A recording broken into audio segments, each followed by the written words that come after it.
Praise the lord. అందరికీ శుభములు, వందనములు. క్రైస్తవుడు అంటే క్రైస్తవుని యొక్క లక్షణాల్లో ఒక 10 విషయాలు మనం తెలుసుకున్నాము.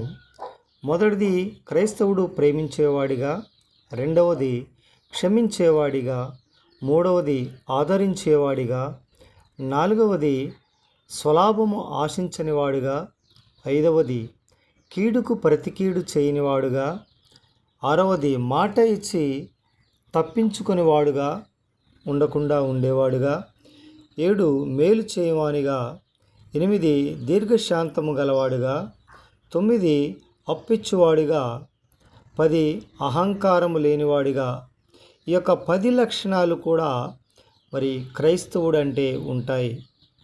మనము గమనించవలసిన విషయం ఏమిటంటే, క్రైస్తవులు ఇలాంటి 10 లక్షణాలే కాకుండా అనేకమైనటువంటి మంచి లక్షణాలు కలిగి ఉంటాడని మనం గమనించాలి. ఎందుకంటే క్రీస్తును పోలినటువంటి జీవితము క్రైస్తవుడు కలిగి ఉంటాడు కాబట్టి, క్రీస్తును పోలినటువంటి లక్షణాలు ఇవన్నీ కూడా క్రీస్తులో కలిగిన లక్షణాలుగా మనం గమనించాలి. ఇంకా అనేక రకాలైనటువంటి మంచి లక్షణాలు మరి ఈ క్రైస్తవుల్లో ఉంటాయి. ఇటువంటి లక్షణాలు లేనివాడు క్రైస్తవునిగా మరి అనడానికి అర్హుడు కాడని దేవుడు తెలియచేస్తున్నాడు. ఆమేన్.